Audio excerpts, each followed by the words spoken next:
Sell the condo, Renee. We need the money for your brother's business. You're good with numbers. You'll figure it out. My mother said that while refilling her tea, like it was the most reasonable thing she'd ever suggested. My brother sat across from her at the kitchen table, nodding slowly, turning his phone over in his hands. My father was watching the hockey game in the other room. Nobody was looking at me. I didn't yell. I didn't cry. I set my fork down, picked up my jacket off the back of the chair, and walked out of their house into the February cold without saying goodbye. They heard the door close and assumed they'd won. They didn't know that was the moment I stopped protecting them from the truth about my brother.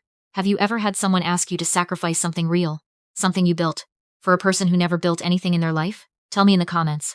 I read every single one. My name is Renee. I'm 31 years old. I work as a forensic accountant for a mid-sized firm in Ottawa, and for most of my adult life, I was the family's emergency fund with a face. It started when I was 17, while my brother was being driven to lacrosse practice and tutored twice a week on my parents' dime. I was babysitting the neighbors' kids on weekends, saving every $20 bill in a shoebox under my bed. Because I'd already decided I wasn't asking them for anything after I turned 18. They'd made it clear, in the small quiet ways families do, that my brother's future was the priority. Mine was secondary. Mine was assumed to take care of itself. When I got accepted to Carleton, I applied for every bursary I could find and took out OSAP without telling them. My mother found out a year later and said she was proud of me for being so independent. She didn't offer to help. My brother, 2 years older, had dropped out of his business program at U of O after one semester and announced he was going to be an entrepreneur. My parents refinanced the line of credit they'd spent years paying down to give him $40,000 for his first venture, which was a vague plan involving real estate investment seminars and a business partner he'd met at a golf tournament. That fell apart in 8 months. There were 2 others after that, a food truck concept, a fitness app. Each time, my parents found money they didn't really have because they had decided a long time ago that my brother was the one going somewhere. He was charming. He was confident. He walked into rooms like he already owned them, and my parents mistook that for talent. I mistook it for talent for a long time too, until I started understanding what I was actually looking at. I want to be clear about something, because this matters. I don't think my parents were bad people. I think they were people who needed to believe they had a golden child, because it made their own sacrifices feel like investments. My brother's success was going to retroactively justify everything. That's why every failure got explained away. That's why every new plan got funded. And that's why, when I showed up at family dinners as a person with a stable career, a paid-down car, and a condo I'd bought on my own at 28, I was never the good news. I was the reminder that they hadn't needed to gamble everything. I was the mirror they kept trying to put face down. The condo was mine, a 1-bedroom in Hintonburg that I'd saved for over 4 years, making extra payments every month, refinishing the kitchen cabinets myself on a long weekend in October. It wasn't much, but it was mine in a way nothing had ever been mine before. My brother's newest idea was a logistics consulting firm he wanted to launch with a friend. He needed $60,000 to get it off the ground, office space, a website, legal setup, working capital. He'd apparently already told the friend the money was secured. That's when my mother called me. I need to understand something first, I said when she explained it. Where is this $60,000 supposed to come from? A pause. She said they'd looked at it from every angle. Their RRSPs weren't enough to touch without a serious tax hit. The line of credit was still carrying a balance from the last time. But I had equity. I had the condo. A HELOC would be easy for me to get, she said. I could take out $60,000, give it to my brother as a loan, and he'd pay me back once the business was running. She said this with complete confidence, as if the sequence of events was inevitable. I asked her what the business plan said about revenue in year 1. She said she hadn't read it. I told her I'd think about it. I had no intention of doing it, but I needed time to understand exactly what I was dealing with. That weekend I drove to my parents' house in Canada and sat down at the kitchen table with my laptop. I asked my brother to walk me through the plan. He pulled up a 12-slide deck he'd clearly paid someone on Fiverr to design. The numbers were aspirational in the way that numbers are when someone has never had to account for where money actually goes. The revenue projections assumed 3 enterprise clients in the first quarter. The cost structure didn't include payroll source deductions, HST remittances, or WSIB. The whole thing was built on a version of reality where everything went perfectly and nothing had a compliance requirement. I closed the laptop and said I had some questions about the financial model. He laughed. He said I always had to make things complicated. He said this was a high-level strategy document, not a tax return. I said that was the problem. He told me I was jealous. That I'd always been jealous, because I chose a boring, small life, and he was choosing something bigger. He said I was the kind of person who would always work for someone else because I didn't have the vision to work for myself. He said this in front of both our parents, leaning back in his chair, and my father nodded along like it was a reasonable thing to say to someone he'd asked to guarantee $60,000 of debt. I said fine. I'll look at it more carefully. They thought that meant yes. My mother hugged me in the driveway and said she knew I would come through for the family. My brother shook my hand like we'd signed something. I drove back to Ottawa and I opened my laptop. Not to review his deck, I'd already reviewed his deck. I opened it to start looking at his last 3 years. Here's the thing about being a forensic accountant. People assume it means I check math. It doesn't mean I check math. It means I find the story that the numbers are trying not to tell. I'd been doing it professionally for 6 years. I was good at it, and I'd been ignoring the feeling, for a long time, that my brother's lifestyle didn't match what I knew about his income. He drove a 2022 Audi. He'd taken a trip to Portugal the previous spring and posted about it extensively. He wore a watch I recognized as a Tag Heuer. He lived in a 2-bedroom apartment in Westboro with exposed brick and in-suite laundry. He had no formal employment that I knew of. Every business had collapsed, but he lived like someone who had a salary. I started with what I could access publicly. The Ontario Business Registry, his previous companies, 2 of them federally incorporated, 1 provincial. I pulled the registered addresses. I cross-referenced the directors. One of the companies, the real estate one, had a numbered corporation as a co-director. That's unusual for a small operation. It's a structure people use when they want distance between themselves and an asset or a liability. Then I called a contact I had at the firm, someone who owed me a favor from a file we'd worked together 2 years ago. I told her what I was seeing and asked if she could run a soft inquiry on some of the corporate filings. She called me back in 2 days. She said she thought I should come in. I sat across from her in a boardroom on the 14th floor with a coffee I wasn't drinking. She'd pulled together about 40 pages. She walked me through it carefully, the way you do when the person across from you is personally connected to what you're explaining. My brother had been running a scheme for roughly 3 years. He'd set up a series of small corporations with overlapping directors. Himself, his friend, 2 numbered companies. He was providing what he called consulting invoices from one corporation to a related company, generating the appearance of legitimate business expenses, and then cycling the money back to himself. It wasn't sophisticated. It wasn't clean.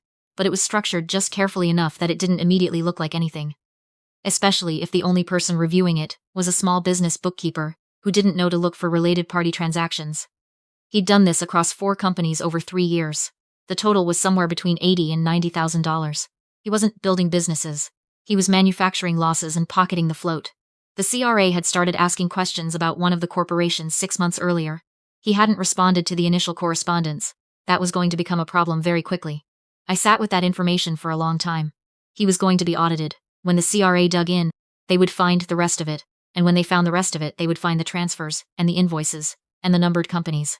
And my brother, charming, confident, golden child brother, was going to be facing gross negligence penalties at minimum, and potentially a criminal referral for tax evasion. And my parents, who had already burned through their RRSP contributions, who were still carrying a balance on their line of credit, had just asked me to hand him $60,000 more.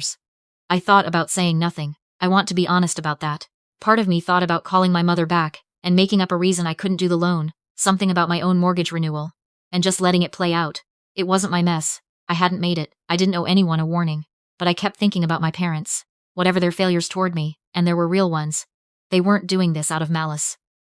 They were doing it out of a belief they'd held for 30 years that my brother was the one worth betting on. That belief was going to cost them their retirement, and I couldn't let that happen without at least making sure they knew. I called my mother on a Tuesday evening. I told her I needed to talk to both of them. In person, just the 3 of us. She said my brother would want to be there. I said this was between us first. We sat in the living room. My father muted the television, which told me my mother had prepped him for something serious. I brought the documents my colleague had printed for me. I laid them on the coffee table. I explained it slowly and clearly. What the corporations were. What the invoices were. What related party transactions meant. What the CRA correspondence meant. I told them that if they gave him $60,000 right now, that money was going to be visible in his accounts at exactly the moment a tax authority was going to be reviewing those accounts. That $60,000 would look like undisclosed income, or worse, like another layer of the scheme. My father didn't speak for a long time. My mother said I must have misunderstood something. I said I had an obligation under my professional designation to report material financial misconduct when I encountered it. I told her I hadn't done that yet. I was telling them first. She asked me why I was doing this to him. I said I wasn't doing it to him. He'd done it to himself. I was doing this for them. My father picked up one of the documents and read it. I watched his face. He'd spent his career as a civil engineer, a man who built things that had to hold weight. He understood what a structure was and what it looked like when it was designed to fail. He set it down. He said, "How bad is it?" I told him the truth. He nodded slowly. Then he said something I'll carry with me for a long time. He said he'd always told himself my brother just needed one more chance to get it right. He said he didn't know, until that moment, how many times he'd said that. My mother didn't speak to me for 3 weeks. During those 3 weeks, I retained a lawyer. Not for myself. I was careful about my own exposure and I was clean. But to help me understand what my brother's options were, and to make sure my parents understood what they were walking into. The lawyer was a woman I'd worked with on a file in Gatineau, quiet and precise, who did not soften things unnecessarily.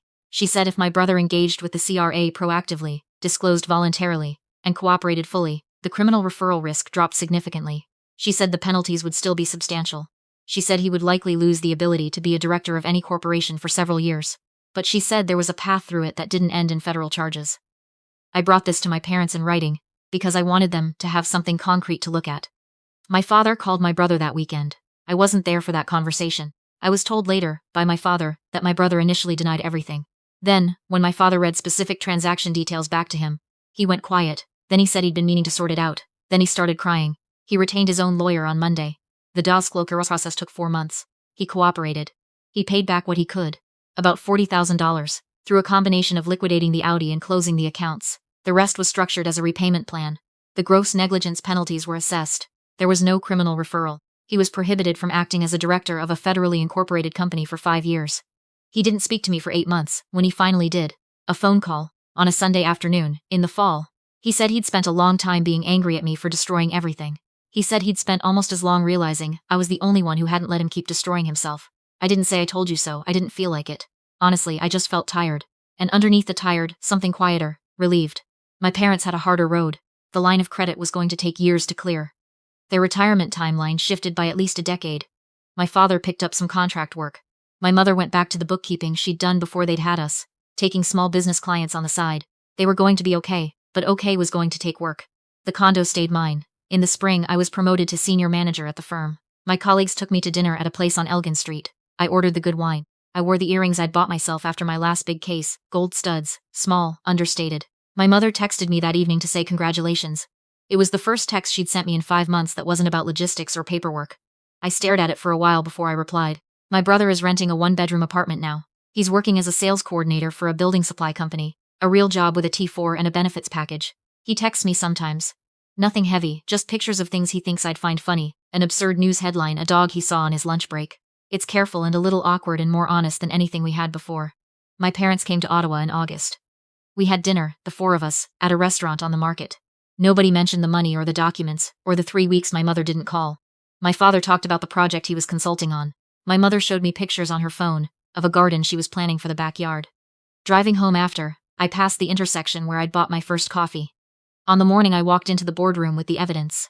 It was raining, and the streetlights were doing that thing they do in October where everything looks like it's been lacquered. I thought about the version of events where I'd said yes, where I'd taken out the HELOC and handed over $60,000 and watched it disappear into another numbered corporation while the CRA closed in. I thought about the version where I said nothing, where I let it play out without warning anyone. I chose the version where I told the truth, even when the truth was the most unwelcome thing I could have brought into that living room. I chose it not because it was easy, and not because I was sure it would work, but because I had spent enough of my life being the person who held things together quietly while someone else got the credit. I was done being quiet in ways that cost me. The condo is refinished now. I did the bathroom last spring. Subway tile, heated floor, a real rain shower head. I paid for it in cash. I stood in the finished bathroom on a Saturday morning with a cup of coffee, and the particular satisfaction of someone who has built something that belongs to her. They spent years telling me my brother was the one going places. They weren't wrong that someone was.